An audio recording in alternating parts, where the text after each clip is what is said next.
Hello student, अगर आप भी कक्षा 9th में पढ़ते हैं और इस बार जो होने वाला है दिसंबर में आप सबका जो मासिक परीक्षा है उसका एग्ज़ाम देने वाले हैं, जिसका एग्ज़ाम जो होगा आप सबका जो एग्ज़ाम देने वाले हैं उसका सब्जेक्टिव प्रश्न हम लेकर आ चुके हैं। आपका जो सब्जेक्टिव प्रश्न है उसका प्रश्न पत्र का जो आंसर है वो लेकर आ चुके हैं। एकदम प्रश्न है जो एकदम बिल्कुल ही वायरल प्रश्न पत्र है। तो चलिए आप सबको ये सब्जेक्टिव का प्रश्न पत्र कैसे मिलेगा और इसका आंसर के साथ आप सबको मिलेगा, आंसर के साथ आप सबको जो मिलेगा प्रश्न, तो चलिए कैसे मिलेगा आंसर के साथ। तो चलिए उसके लिए आप सबको आ जाना है, डायरेक्ट गूगल पे आ जाना है। जैसे ही आपको गूगल पे आइएगा तो यहाँ पर आप सबको सर्च करना Nalanda help. Nalanda help in, ये देखिए इस तरह से आएगा नालंदा हेल्प इन को आप सबको सर्च करना है। तो चलिए इस पर क्लिक करते हैं और इस पर जैसे ही क्लिक करिएगा तो नीचे आइएगा। देखिए यहाँ पर नीचे आ जाना है। नीचे आने के साथ ही यहाँ पर देख सकते हैं, यहाँ पर लिखा हुआ है 9th मासिक परीक्षा। देखिए यहाँ पर लिखा है 9th मासिक परीक्षा 2024 ऑल सब्जेक्टिव पेपर दिसंबर मासिक परीक्षा 2024। तो इसी पे आप सबको क्लिक कर देना है। तो इस पर क्लिक करने के बाद चलिए नीचे चलते हैं। यहीं पे आप सबको जो सभी चीज़ का, जो सभी प्रश्नों का आप सबका है, जो सब्जेक्टिव प्रश्न का उत्तर मिल जाएगा और ऑब्जेक्टिव प्रश्नों का भी उत्तर मिल जाएगा। देखिए यहाँ पर जो कॉलम खाली है यहाँ पर जो है थोड़ी ही देर में आप सबका ऑब्जेक्टिव प्रश्नों का उत्तर ही आप सबको अपलोड कर दिया जाएगा। तो चलिए नीचे चलते हैं सब्जेक्टिव प्रश्नों के उत्तर। देखिए यहाँ पर क्या लिखा हुआ है हमारा 9th हिंदी सब्जेक्टिव प्रश्न। देखिए यहाँ पर जो है हम आप सबके लिए हिंदी का सब्जेक्टिव प्रश्न लेकर आ चुके हैं। देखिए हिंदी का ही प्रश्न पत्र है। तो चलिए पहले नंबर प्रश्न की ओर चलते हैं। तो पहले नंबर प्रश्न की हमारा क्या कह रहा है, निम्नलिखित प्रश्नों में से किन्हीं 5 का उत्तर देना। मतलब आप सबको जो 10 प्रश्न मिलेंगे उनमें से आप सबको 5 ही प्रश्नों का उत्तर देना है। तो चलिए पहले नंबर प्रश्न के का ऑप्शन वाले पे चलते हैं। तो हमारा का नंबर में क्या कह रहा है, भगजोगनी का सौंदर्य क्यों नहीं खिल सका। मतलब जो भगजोगनी था उसका सौंदर्य क्यों नहीं खिल सका, तो क्यों नहीं खुल सका। उत्तर देखिए, उत्तर में क्या कह रहा है, भगजोगनी अनाथ बच्ची है, गरीब की चक्की में इतना पीस गई थी कि उससे कोई और बातों के अलावा जून खाना भी नसीब नहीं होता था। मतलब भगजोगनी एक अनाथ बच्ची थी और वो गरीब घर की थी और वो गरीब थी इसलिए उसमें खाना पीना भी एकदम ना के बराबर मिलता था, इसलिए उसका जो सौंदर्य था वो नहीं खिल सका था। मतलब हमारा जो पहला नंबर क्वेश्चन है वो एकदम करेक्ट हो जाएगा। मतलब आप सबको जो बताएंगे वही उत्तर आप सबको एग्जाम में लिख देना है। चलिए अगले नंबर प्रश्न क्यों चलता है। अगला नंबर प्रश्न हमारा क्या कर रहा है, अगला नंबर प्रश्न वो कह रहा है कि नालंदा कितने वर्षों तक एशिया का चैतन्य केंद्र बना रहा।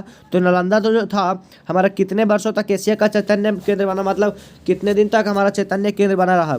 तो हमारा जो नालंदा भारतीय उपमहाद्वीप का सबसे प्राचीन विश्वविद्यालय है। मतलब जो नालंदा विश्वविद्यालय है वो हमारा प्राचीन विश्वविद्यालय है। या 800 वर्षों की निर्बाध अवधि के ज्ञान में प्रसार में लगा। मतलब 800 वर्ष तक यह लगातार ज्ञान बांटते रहा, इसलिए हमारा जो है जो चैतन्य का केंद्र बना रहा हमारा नालंदा विश्वविद्यालय। तो चलिए अगले नंबर प्रश्न चलते हैं। अगला नंबर प्रश्न हमारा क्या कर रहा है, ग नंबर प्रश्न है वो कह रहा है कि बिरजू के पिता ने कितनी ज़मीन हासिल की। बिरजू के जो पिता थे वो कितनी ज़मीन हासिल की थी, तो वो कितनी कैसी थी, वो 5 बीघा ज़मीन हासिल किया था बिरजू के बाप ने। मतलब जो गांव की भाइयों की आंख में किरकारी पड़ गई। मतलब जो 5 बीघा वो ज़मीन खरीदे थे उनमें से सभी भाइयों को देखकर आंख में किरकिरी पड़ गए थे।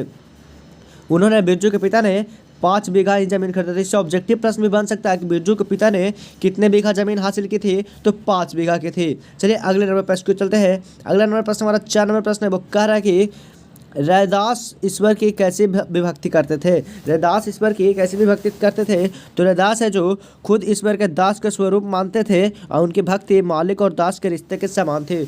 जो रैदास थे वो बहुत ही बड़े पुजारी थे और वो अपने दास को ही गुरु मानते थे और वह मालिक और का दर्जा देते थे उनको। चलिए अगले नंबर प्रश्न को चलते हैं। अगला नंबर प्रश्न हमारा क्या कर रहा है कि आ रही रवि की सवारी शीर्षक कविता में कवि है क्या देखकर ठिठक जाता था। तो चलिए इसका उत्तर देखते हैं। इसका उत्तर क्या कह रहा है, इसका उत्तर जो कह रहा है कि कभी रात राजा चंद्रमा को सूर्य को प्रख किरणों में छुप जाने के कारण, जो कभी जब रात का चंद्रमा को सूर्य के प्रख की किरणें छुप जाता था तो चंद्रमा के भिखारी का प्रतीत होता था।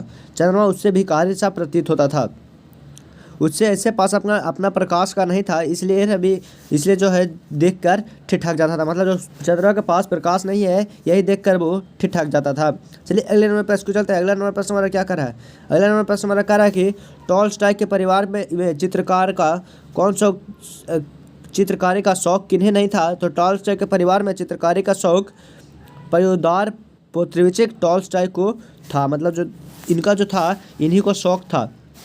तो इन्हीं का जो शौक था हमारा चित्रकारी करने का।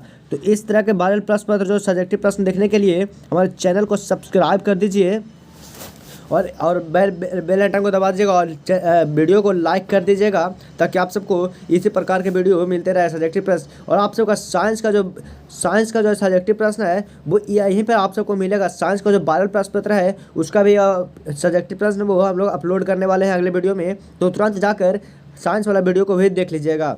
धन्यवाद।